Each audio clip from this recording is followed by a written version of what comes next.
Good morning, guys.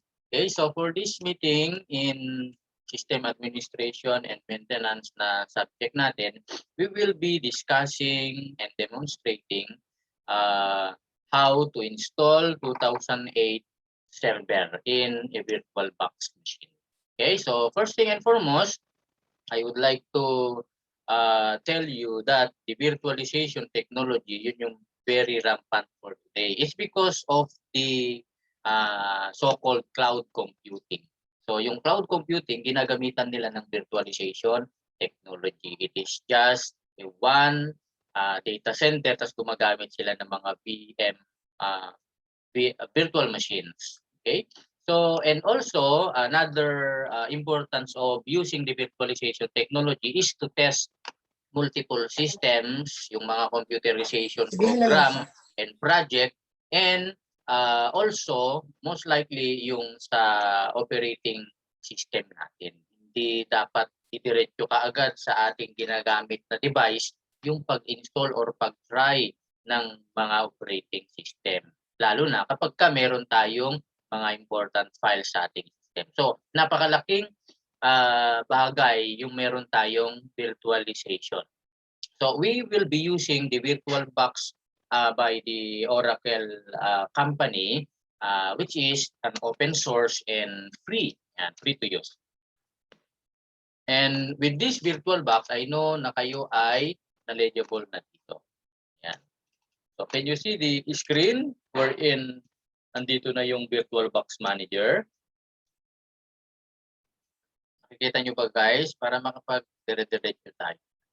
One of my classes one of my class, ayan, explain ako ng explain. Yun pala, wala pala silang screen na nakikita.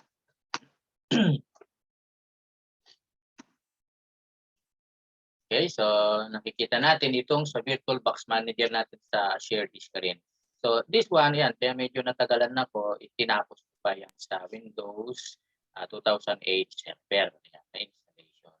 Okay, so with this, guys, so ang kailangan natin, VirtualBox Manager and the installer of the Windows 2008 server na operating system. So the installer is in ISO format. Okay, later on, I'll try to upload the installer and para ma-download ninyo para magamit sa mga upcoming activities natin. Okay, so ito, diretso na tayo. So I open the VirtualBox Manager. You just click the new button, yung meron siyang multi-pointed star. Yan. Then the window will pop up asking you to input a name. Doon sa name na part, you can input anything. Yan. So, pero dahil sa demonstration natin, we will be installing 2008 server operating system. So, ibagay na natin yung pangalan. So, lagay natin ay Win 2008. Yan, server. Dito sa path machine folder ay pwede rin na gumawa or mag-select ng ibang location. Okay, bakit? What is the importance of changing the location? Kung yung hard disk mo, yung drive C ay puno na or papuno na or maliit na yung space, meron ka namang iba pang partition. So it is recommended to change the path kasi kapag ka doon pa rin sa drive C, may 5 gig free space, then most likely magkakaproblema ka sa pagpatakbo. Yung center natin sa Kubo wala virtual pa. machine. 5,000? Ilan yung pera natin? May secretary pakimarkahan ng -2 attitude saka -1 attendance paki-absent yan. Wala. Si Mary Joy wala tayong panalo yung isa. Present po, sir. Anong present? Yan. Saglit lang guys ha. Ayan, ayan. Meron lang tayong gagawin. Wala na si Busano. Tanggal ko na ba? Hope so. Natanggal na natin si Busano. Masyadong maingay. Paki-absent sa attendance natin yung si Busano yung account niya. Okay, so let us continue. So we are here in the creation of virtual machine dun sa pinaka-general setting. Okay, so ulitin natin, pwede tayong mag-change ng location just to save or just to use the partition na mas malaki yung space. Okay, and then dun sa type, you can choose any type of operating system you want to install or you want to create. Yan. Pero sa atin, Windows 2008 server, so it is under Microsoft Windows. Tanggalin nyo sa isipan ninyo, yung dito sa type, hindi si virtual machine or si Oracle VirtualBox ang magbibigay ng installer. Hindi ganon. Okay? So akala kasi ng iba ay pagka sinelect na yan, ayan, automatic meron ng installer. It's not. Okay? So you are just setting up yung virtual machine natin. Tapos dun sa pag-install, ikaw rin ang gagawa. Windows 2008, 64-bit yung ating pipiliin. Let me explain you about this number of bit.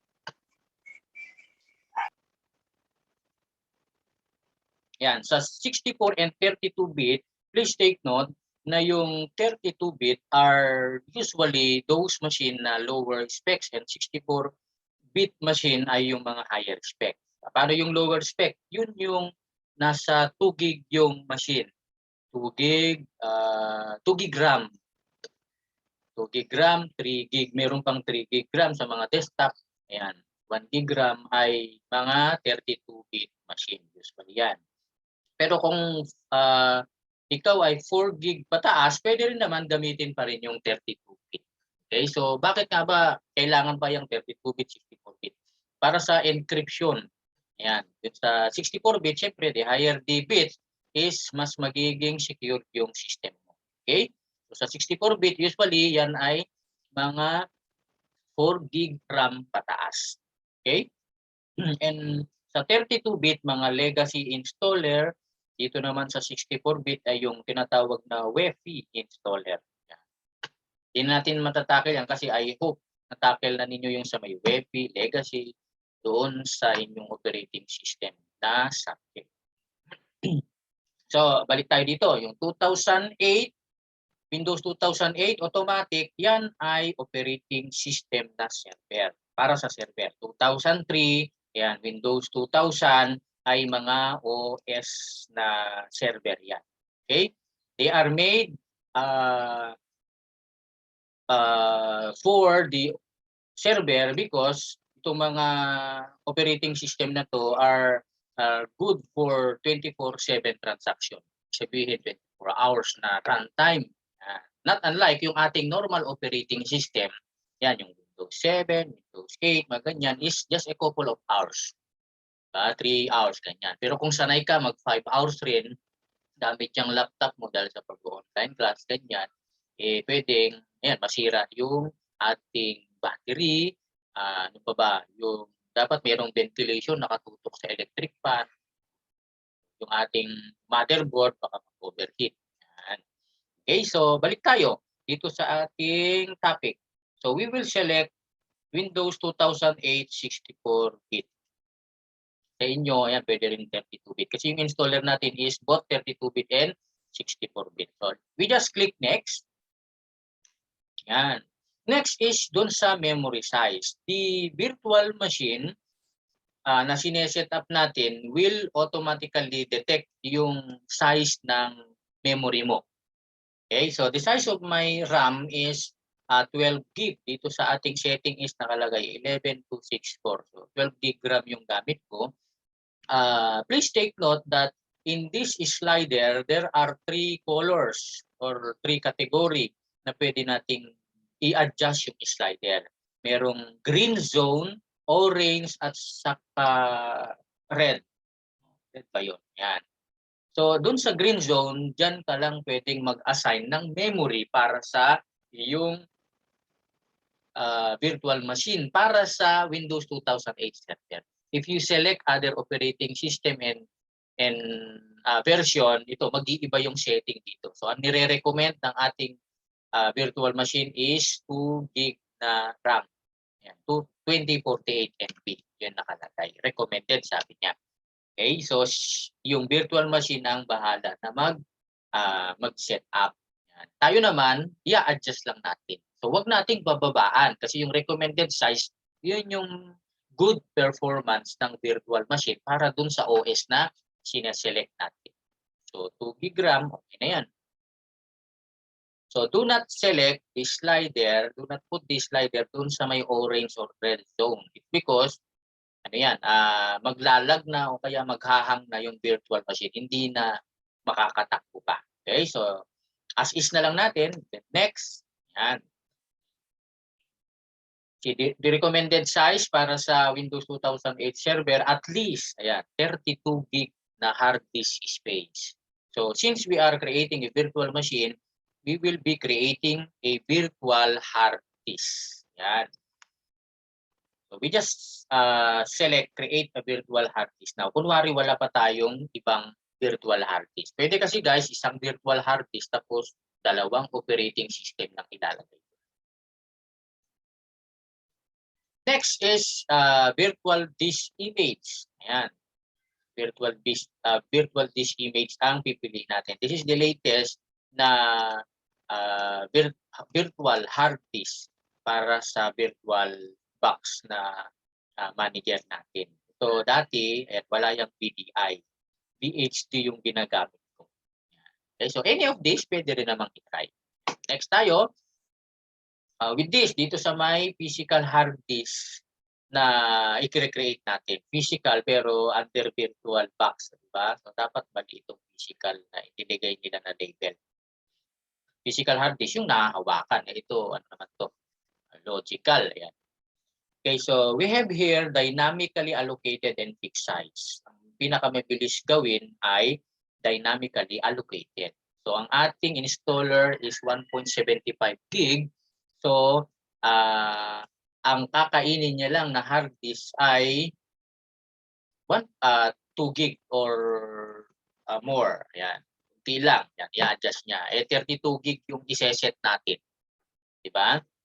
32 gig. Pero hindi niya kakainin kaagad yung 32 gig. So, meaning hanggang maximum of 32 gig lang yung hard disk natin. Yun, yung isinet natin. So, dito sa dynamically allocated, so ano lang yan, paunti-unti. Kung ano yung magamit lang natin na space, yun yung i-create niya. Dito naman sa fixed size, automatic, i-create niya na yung buong 32 gig. Yan. So fixed size na siya. Tapos dun sa buong 32 gig na virtual hard disk, doon na tayo doon na gagawa yung OS ng mga storage na kailangan niya. Okay, so anong mas mabilis? Yan.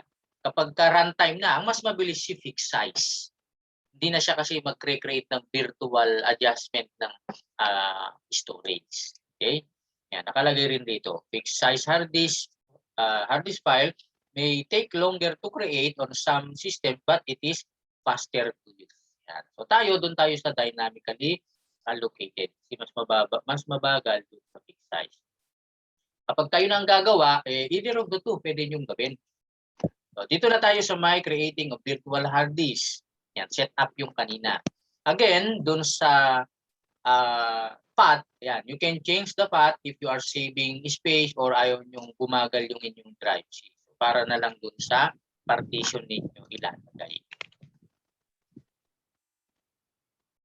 Okay, so 32 gig, hindi na natin babaguhin pa. We just create it. By the way, itong virtual hard disk, hindi niya na-detect yung size ng ating hard disk dun sa laptop na ginagamit ko. Kasi baka mamaya sabihin nyo, wow, naka 2 terabyte si Sir. Yun, nakalagay kasi dun sa may baba, maximum 2 terabyte. Okay, so yung RAM lang ang na-detect. So we just create the hard disk now. Ayan, meron na tayo. So Win 2008 server yung ipinangalan natin. So what's next? If we will start the machine, blanco lang. Kumbaga, meron kang bagong desktop computer or laptop, walang pang naka-install na operating system. Okay, so we will set up, we will connect, we will insert, yan, kunwari, we will insert the CD dun sa CD-ROM, yung CD installer natin. Pero tayo, virtual installer na ISO. So we just click the settings, assuming that we have selected the Windows 2000 server. Ayan, select naman na dati kasi yung machine na create natin. And, ayan. So, you just go to storage. Do not be afraid to explore some settings. Ayan. Kasi kung ano lang yung kailangan natin, yun yung i-demo natin. So, sa storage natin, guys, you can see here the virtual hard disk that we have created and the CD-ROM, virtual CD-ROM na default na dyan na walang laman, empty. Okay, so dyan na natin i-insert, i-attach yung ating installer. So dito sa may bandang right side, sa may attribute, optical drive, we have here another icon which is CD icon na meron siyang arrow down. Yan. So click lang natin. Yun. Tapos choose a disk file. Choose a disk file. Yan. Yung file natin kasi, ayan, naka-ISO. Yan. Kapag hindi naka-ISO, hindi natin magagamit doon sa ating virtual box. Okay? Yan. So, hanapin lang yung installer, yung dinownload ninyo. Halimbawa. So, I have here now the installer Windows Server 2008. I-open ko ito. Yan. Open. So, now, as you can see in the storage devices na window, dun sa sub, sa may field, makikita na ninyo yung CD-ROM. There is already the Windows Server 2008 installer. So, we just click OK. Yan. So, our machine is now ready for installation. Okay, na-set up na natin yung machine, the settings, the RAM, and the storage. And now, dun sa settings naman natin sa virtual CD-ROM, we have inserted, we have attached already the installer. So now, click lang natin itong start.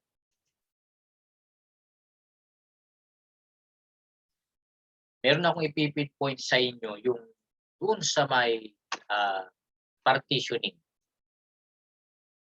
Kita pa rin yung screen natin.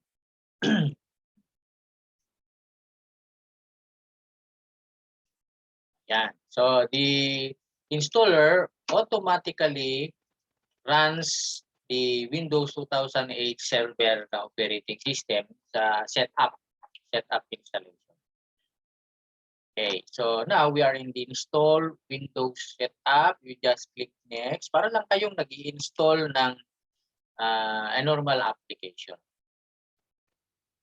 You just read it, then there are questions na answerable by yes or no. You just select yes. Next and back, you just select next, diba? Or back kung medyo na mali ka ng input or selection doon sa previous na part. Yan.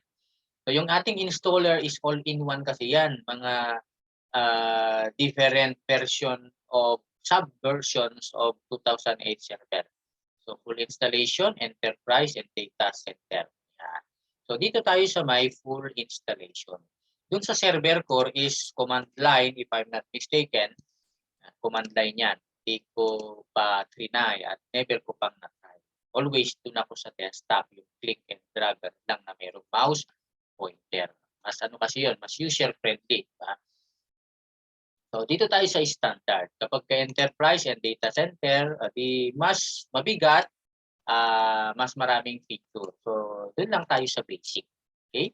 You can try the other two, enterprise and data center, kapag kayo ay mag-testing na. Okay, so this is the agreement. We just select accept, then next.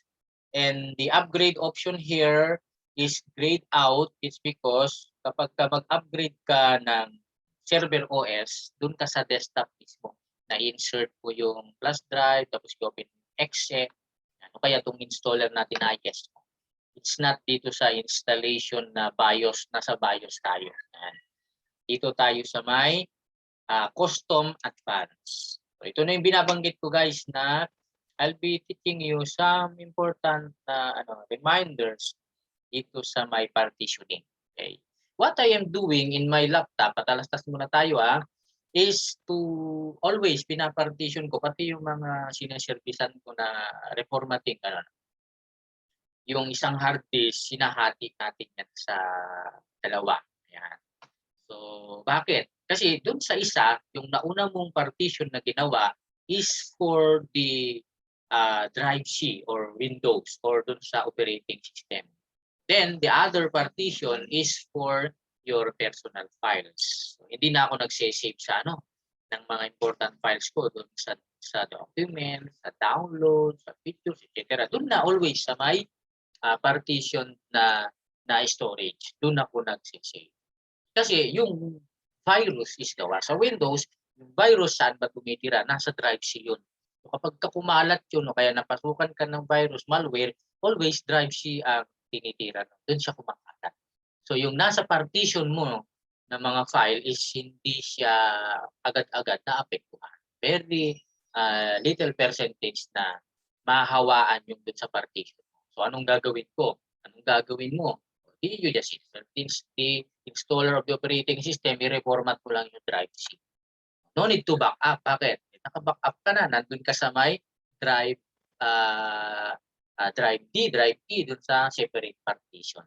Diba? So pwede nyo gawin yung ganun. Pero yung isang backup, hindi lang ano yun hindi naman siya 100% kaagad. So I have also Google Drive backup dun sa mga napaka-importante pang mga files natin. Kaya kayo, yung mga ano nyo, yung mga thesis, capstone, may email backup kayo, website backup pa kung may website kayo, di ba? Google Drive, ano pa yung mga Dropbox, backup ninyo, yung, lalo na yung system, yung documents ninyo. Okay, so dito na tayo. So paano ba yung paghati ng partition? If you have like this na option, basahin nyo lang mabuti. Andiyan nakalagay yung drive option. Yung sa iba kasi automatic nagpapakita na yung delete, format, new, extend, etc. So mag-new partition tayo. Patalastas pa rin to guys Yan. So lalagay mo lang dyan 15,000. Bakit 15,000?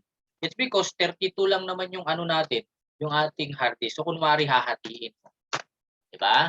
So, apply. Ayan. 15,000 MB is 15 gig. Ayun. So, naka-create na. Always, partition 1 ay dapat dyan inilalagay yung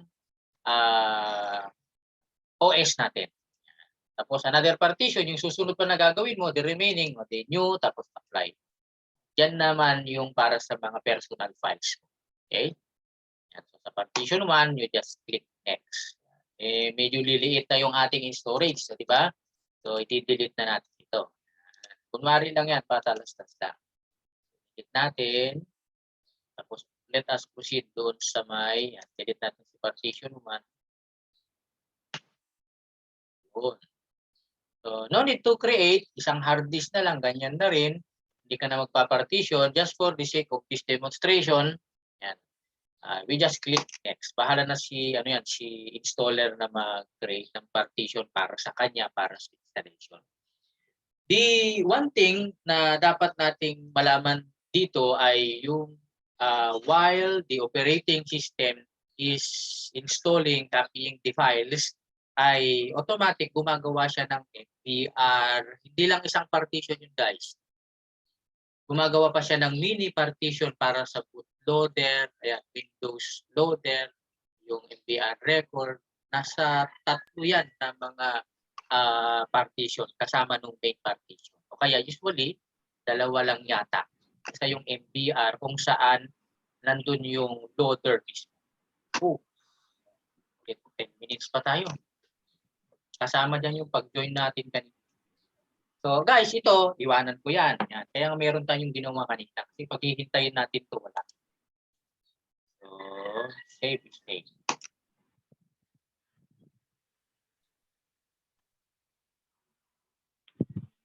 Cut lang natin. Yan. Para mapagbigyan natin yung yan. Yun. So, kunwari, na-install na natin. Yan. So, iraran ko na yung na-install. So, bago matapos yun, yung installation kanina, auto-create siya ng username. Ang pangalan ng username is administrator. Sa ating normal operating system, magtatanong siya sa atin ng username. Diba? Yun yung ginagawa.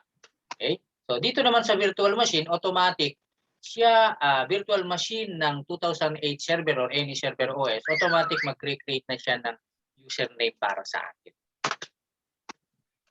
Yan. Tapos, yung password, yun yung tatanungin niya sa atin. So, the password is not just like yung normal password na ginagawa natin sa normal operating system. It's not. Okay? Instead, yung password ay dapat merong capital, merong small, merong special character. Okay? Yun. Improper shutdown namin kasi ito. Yan. Maglalagin raw tayo, Control Alt Delete. Pero sa machine na ito, meron tayong command yan para mapagana. Oops, yan. Nangyari.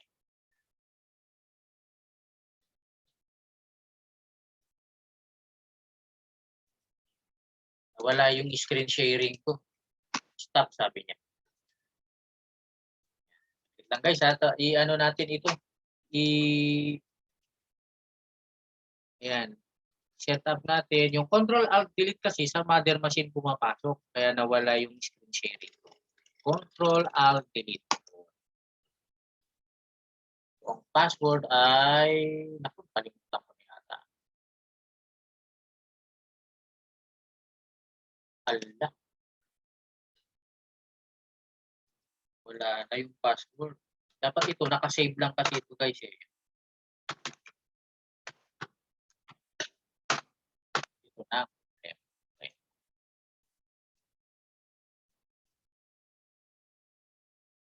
Wait a minute. Wala na yung password. You have question? May question ba kayo para ano habang iniisip ko pa yung sa may ano natin, yung password nito. Random password lang kasi ako kanina, then ayan, nakasave naman yung ano, nag-improper.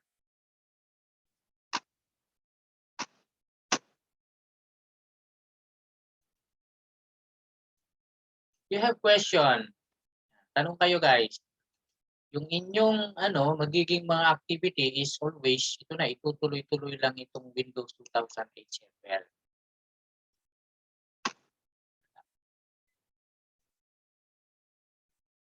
Can you still hear me?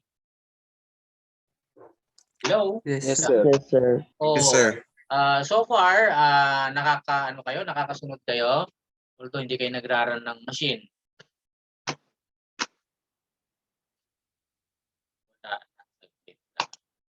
Meron pa tayong 5 minutes. Oh.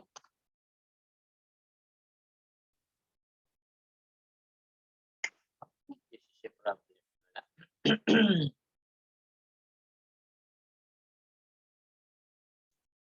Okay, ganito na lang. Tuloy natin yung kanina. What's next here after the installation is to to set up yung ating machine for the network connection. Kasi system administration tayo, we will be administering one example of a computerized system. So, sa virtual system and services ninyo, hindi ano yun eh, hindi natin nagawa. It is just a project. Ito naman, we will be discussing and doing activities with in relation dun sa mismong server administration, yung mga nasa administrative tools natin sa Windows. Yun yung mga iisa-isahin natin. So tayo, yan, nasa 50% pa lang, 35%. Tayo naman, ang gagawin naman natin, yan, mag-imagine na lang, yung sa may command natin. So itong mother machine na lang ang ating i-share. So while waiting for the VBox machine natin na matapos. Okay, so yung iba is refresher lang ito, pero halos lahat ng iba ito. So we have yung tinatawag natin na IP config command. Assuming guys, assuming na set up na natin yung ating virtual machine. Mamaya ipapakita ko yung different setup. We have still 5 minutes, I think, or 4 minutes na lang yan. So yung IP config, it is a very good tool na ito, yan, highlight ko, to know, okay, to determine the IP address. Okay, so the IP address of your machine. So there are two IP address na makikita ninyo, yung sa may wireless LAN, yun yung Wi-Fi IP address mo, at saka yung Ethernet. Ano yung Ethernet? Yan, itong Ethernet adapter, merong IP address dyan. Ano yun? Yun yung may nakatusok na UTP cable sa iyo. Pag meron, connected yun, merong IP address yan magpapakita. Tayo naman, meron tayong ginagamit na virtual box, di ba? So ngayon, meron din tayong IP address, virtual box network. Okay, so saan ba natin makikita yon? Yung setting ng virtual machine natin para sa network. So, dito sa may settings tapos network. Network. Yan. Okay, so later on, kapag ka na-disconnect na tayo, no need for reconnection. Unless may mga tanong, re-reconnect tayo para lang sa question itself. Yan. So ito guys, dito sa network adapter 1, ayan, NAT, bridge, internal network, host only. So iisa-isahin nyo lang yan kapag kaayaw gumana. So no need to tawag na yan, reconfigure yung mga laman. Dati ganun kasi kinoconfigure pa. Pero ito automatic na bahala na si virtual box. So NAT, bridge adapter, internal network. So usually NAT, bridge, and host only adapter, yan yung mga commonly na automatic gumagana na. Bridge is acting as a router. Yun namang host only, ang gagamitin niya na pag-connect sa internet, yung host mismo, yung host machine, which is your laptop, your desktop. Yung Ethernet mo o kaya yung Wi-Fi, wireless adapter. Doon siya makikonnect. Dito naman sa bridge is, i-treat niya na dalawang computer yan. Dito sa host only, bago makapasok yung internet or yung network doon sa virtual machine, dadaan muna kay host. Okay, so yun yung idea doon. 2 minutes na lang tayo. Okay, so ang next, aside from ipconfig no command, yung paggamit natin ng ping. Para saan natin gagamitin yung ping? Ping, yung IP address ng kabila na machine or yung ibang computer. So, meron tayong 56.1 kanina, let's say for example 56.2.